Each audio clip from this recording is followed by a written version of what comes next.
Olá, sejam bem-vindos ao Direito Sem Fronteiras. Dentro de um país, as estruturas do Poder Judiciário possuem mecanismos de comunicação para que um tribunal tenha acesso ao material de um processo que estava em outro, por exemplo. Mas e quando a justiça de um país precisa fazer uma solicitação ao tribunal de outro? O instrumento de cooperação usado é a chamada carta rogatória. E é sobre isso que nós vamos falar no programa de hoje.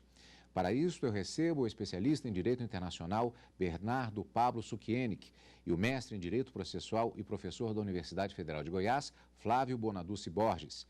Primeiro, nós vamos ver uma reportagem a respeito do tema de hoje, produzida pela equipe da TV Justiça. Vamos acompanhar. Madeleine McCann tinha 3 anos de idade quando desapareceu em 2007 em Portugal. O mistério envolvendo o sumiço da menina inglesa teve repercussão internacional. Em 2008, autoridades portuguesas encerraram o caso, mas no meio do ano passado, a polícia britânica abriu uma nova investigação. Para contar com a cooperação portuguesa, as autoridades judiciárias inglesas enviaram 2 cartas rogatórias à Polícia Judiciária de Portugal. Esses documentos são emitidos quando há necessidade de um país de fazer investigações em território de outra nação. Mas para que o pedido seja aceito pelo país receptor da carta rogatória, o documento deve respeitar a soberania nacional. A carta rogatória é reconhecida em leis internacionais, como, por exemplo, a Convenção de Nova York, que trata de casos de pensão alimentícia e de paternidade. O Brasil é signatário dessa convenção, que facilita a cooperação dos países, garantindo isenções de despesas processuais concedidas a quem reside na nação onde a ação é proposta. Pela convenção, quando a criança nasce em um país e o pai é de outra nação e não assume o filho, por exemplo, a mãe pode fazer o registro em nome dela e mover uma ação de investigação de paternidade. O pai, então, é notificado por carta rogatória.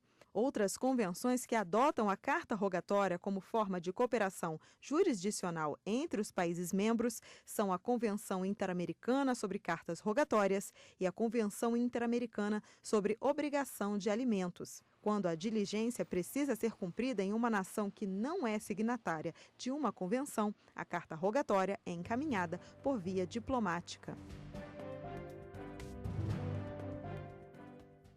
Eu gostaria de começar perguntando em que situações nós poderíamos elencar a utilização da chamada carta rogatória nessa perspectiva do direito internacional. Bom, em relação às cartas rogatórias, elas têm a função justamente de quando um juiz, para poder praticar um ato processual que seja fora do Estado brasileiro, ele precisa que justamente o outro Estado, por meio do seu poder judiciário, ele realize aquele ato. E pode ser qualquer tipo de ato, pode ser uma citação, pode ser ou qualquer outro tipo de notificação, eventualmente a realização de uma prova pericial, colher um depoimento de alguém, tudo isso pode ser feito por meio de uma carta rogatória, que tem uma curiosidade, se chama rogatória, justamente vem do verbo rogar, porque você faz uma súplica para outro Estado, porque ele não tem obrigação nenhuma de lhe atender, mas dentro dessa prática internacional, se aquilo não ofender a ordem pública, os bons costumes daqueles estados, os estados costumam atender. Mas é uma súplica, um rogo que se faz para que o outro estado atenda esse pedido do juiz nacional. O professor fez referência ao fato da justiça brasileira, esse termo específico, carta rogatória. Mas dispositivos equivalentes existem também de comunicação e pedidos nos poderes judiciários dos outros países? Normalmente sim. Por exemplo, claro que o nome varia, né? Por exemplo, em espanhol se chama exhorto. É exortando o outro país a ver se pratica, mas mais ou menos o sentido do conceito é esse. Você faz uma súplica para que outro país atenda a solicitação. Professor Flávio, quem pode emitir uma carta rogatória, no caso do Brasil e também em outros países, de acordo com o nome que seja adotado naquela nacionalidade? Normalmente é exatamente isso que o professor explicou. É um magistrado que está presidindo um processo e, mediante essa necessidade que haja a oitiva de uma testemunha ou a realização de uma prova, alguma coisa que tenha que ocorrer fora da sua jurisdição e, no caso da carta rogatória, fora do ambiente desse país, no caso do Brasil, Então, qualquer magistrado que esteja presidindo esse processo, ele pode fazer essa solicitação. E esse ato, na verdade, tem uma comparação com um ato que acontece também dentro do próprio país, ou seja, a carta rogatória ela se equipara ao que nós chamamos também dentro do ambiente do judiciário brasileiro a carta precatória, que na verdade é o mesmo tipo de solicitação que se faz, só que dentro do ambiente da justiça brasileira.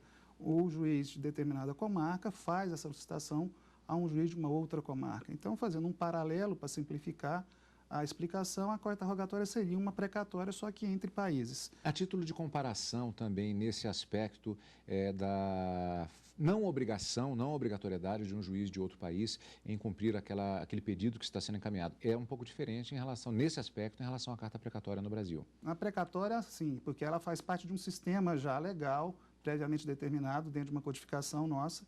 Então, não existe essa necessidade do juiz deprecado aceitar, não. Ele tem a obrigação efetiva de dar cumprimento à carta precatória. No caso da rogatória, que nem o professor Bernardo estava explicando, não.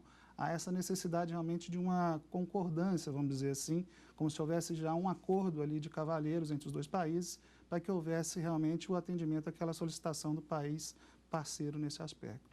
Professor Pablo, eu gostaria de fazer uma referência a uma situação que nós acompanhamos muito comumente aqui nas sessões do Supremo Tribunal Federal, em que há a análise, por exemplo, de pedidos de extradição e a necessidade daquela adequação que se faz em relação a, no caso, tipos penais que têm um determinado título, uma determinada tipificação na lei brasileira, mas tem um nome, aquele ato tem um nome totalmente diferente numa legislação de um outro país. Existe alguma equivalência, uma necessidade de equivalência em relação a um ato que um magistrado brasileiro pede em relação ao magistrado de outro país? Por exemplo, aqui nós temos uma citação ou uma diligência, lá é um nome diferente ou até não há uma caracterização daquele ato processual. Existe essa delicadeza, essa necessidade desse equilíbrio entre esses atos que são pedidos por meio da carta rogatória? Sim, aqui fazendo só um esclarecimento que em matéria... os pedidos de extradição, eles não tramitam por via de carta rogatória. Eles tramitam de uma via própria. Contudo, normalmente o juiz que recebe um pedido desses, ele vai conferir se aquilo não fere a ordem, não é inconstitucional dentro da ordem jurídica deles, os bons costumes. Dentro desse aspecto, normalmente é feita essa avaliação. Inclusive, quando chegam cartas rogatórias para o Brasil, os juízes brasileiros avaliam isso à luz da Constituição brasileira e das normas brasileiras. Isso é feito, é uma praxe normalmente aceita na maioria dos países. Existem tipos diferentes de cartas rogatórias? Sim, inicialmente nós temos as cartas que são chamadas cartas rogatórias ativas, né, quando o Brasil solicita alguma coisa no exterior, e nós temos as cartas rogatórias consideradas passivas, que são quando algum país estrangeiro solicita alguma coisa ao Brasil. O instrumento da carta rogatória, eu pergunto, já prevendo que a resposta talvez seja positiva, se ele teve um incremento significativo nas últimas décadas por conta desse processo de globalização. É um dispositivo que não é propriamente novidade, mas ele provavelmente era muito menos utilizado na época em que se encaminhava um documento desse tipo por via de correspondência. Hoje em dia, provavelmente, ele é muito mais utilizado. Ou esse pensamento está incorreto, professor? Não, eu acredito que sim. Acho que você tem razão na afirmação que você faz. Todo o desenvolvimento do mercado internacional, dessa globalização, do sistema de globalização, tem facilitado isso, até porque isso é uma troca de relacionamento entre soberanias, entre países. Então, quanto mais estiver consolidado essa relação, quanto mais fácil, mais transparente, possivelmente esse tipo de procedimento jurídico vai ser mais aceito e mais fácil de ser cumprido. Então, o processo de globalização, com certeza, deu uma leveza, né, na aceitação e na própria aplicação desse tipo de procedimento jurídico. Há normalmente uma previsão legal nos países em relação à recepção destas cartas rogatórias ou é um sistema que ele é relativamente solto e se decide, como disse o professor, adaptando a essa situação específica dessa pergunta, caso a caso? Ou há países que têm uma legislação específica para tratar disso? Normalmente, a regra é que quem tiver que lidar com a situação de carta rogatória, inicialmente deve saber se, por exemplo, no caso brasileiro, se o Brasil possui algum acordo sobre cartas rogatórias com outro país que tem que ir à carta. Que aí a preferência é pelas regras que são estabelecidas no tratado. Se não for, aí ele segue a regra geral da legislação brasileira. Então, o Brasil tem procurado, apesar de que o Brasil é muito incipiente nessa questão de tratados em matéria de carta rogatória, tem países que têm com quase todas as nações do mundo. O Brasil tem poucos ainda, inclusive até pela dificuldade de se administrar essa quantidade de tratados. Às vezes o Brasil talvez não é que a diplomacia brasileira ela é negligente nessa matéria. O problema é que tem uma dificuldade de se administrar um número elevado de tratados também. Mas quem for trabalhar com essa matéria, inicialmente tem que ver se os dois países têm assinado um tratado bilateral em relação a essa matéria, ou se existe um tratado multilateral em relação a isso. Se não houver, aí segue a regra normal da legislação do país. E só para complementar o que o professor Pablo está falando, eu acho que o fortalecimento desse corpo diplomático dos países, e principalmente do Brasil, isso vai favorecer isso, com certeza. Quer dizer, a via natural seria, na falta de um tratado, a falta de uma organização prévia na utilização e na própria execução dessa carta rogatória, seria a via diplomática natural. Então, cada vez mais essa via diplomática, ou essa conversa, ou esse sistema globalizado que nós temos hoje de tratamento entre as nações, vai facilitar realmente esse tipo de procedimento. Eu havia perguntado a respeito de quem pode emitir uma carta rogatória, mas eu pergunto, estendendo um pouco mais essa mesma questão, como se dá o trâmite desta carta rogatória? O juiz, ele evidentemente emite, mas como isso chega até o magistrado de um outro país? Por meio das vias diplomáticas? De que maneira isso se dá? Diretamente entre uma corte e outra? Como isso se dá? Quando o Brasil emite uma carta rogatória para outro país, primeiro o juiz manda fazer a tradução da documentação. Às vezes nós temos até dificuldade de encontrar tradutores. Eu tive que fazer uma carta rogatória para a Ucrânia em certa oportunidade. Só tinha um tradutor público juramentado no Brasil inteiro. Então, se faz a carta rogatória, o documento todo, aquilo vai para o Ministério da Justiça. O próprio juiz faz isso de ofício, ele encaminha para o Ministério da Justiça, que faz uma análise de admissibilidade. Ele, analisando que está tudo correto, é encaminhado para o Ministério das Relações Exteriores do Brasil, que tem um departamento jurídico próprio. E o Ministério das Relações Exteriores brasileiro encaminha aquilo para a embaixada do país onde tem que ser entregue, e aí, a partir desse momento, a embaixada se ocupa de levar isso até a autoridade competente, normalmente um juiz, um tribunal daquele país. Esse procedimento envolvendo a questão do tradutor juramentado e também das vias diplomáticas, ele é mais ou menos o mesmo no mundo todo ou também há uma variação, o que seria até um complicador a mais também nesse tipo de tramitação? Isso aí, cada país tem soberania para decidir a sua forma de tramitar essas questões. Está vendo que o tema de hoje não é nem um pouquinho simples, é um trabalho de formiga que é efetuado pelos tribunais e pelos advogados que trabalham exatamente com questões desse tipo. E temos, portanto, mais perguntas que nós vamos fazer daqui a pouquinho, porque o Direito Sem Fronteiras não acabou. Uma rápida pausa e nós já voltamos.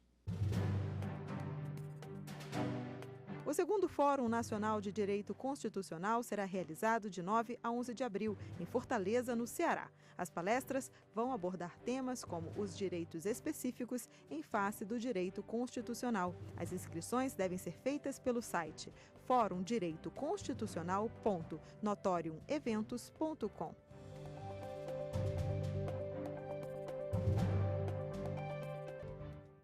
O Direito Sem Fronteiras está de volta. No programa desta semana estamos conversando sobre carta rogatória. E eu perguntaria, com relação a esse importante instrumento de utilização do próprio direito processual, que há questões que são de ordem, eu diria, prática, né? Que pode levar a uma determinada dificuldade. Por exemplo, falamos no primeiro bloco de hoje a respeito, por exemplo, da necessidade de um tradutor juramentado para países de língua diferenciada. Eu pergunto se não há situações que podem ser geradas por dificuldades logísticas, políticas e até coisas imprevistas. Por exemplo, alguma carta rogatória já sumiu? Já ocorreu o caso de enviar uma carta rogatória, a carta rogatória passou um ano, não voltava, aí o juiz pediu para o Itamaraty, para o Ministério da Justiça também, que se oficiasse aquele país para saber como é que está a carta. A resposta nunca chegou também. E naquele caso era uma citação. E aí como é que ficaria essa questão? Pela legislação brasileira, inicialmente se a pessoa está num lugar desconhecido, não se sabe onde ela se encontra, se poderia fazer a citação por edital. Mas aí surgem dúvidas. Esse edital teria que ser publicado no outro país, no Brasil? Vai depender muito da situação de cada caso, né? Num caso de uma citação, se não há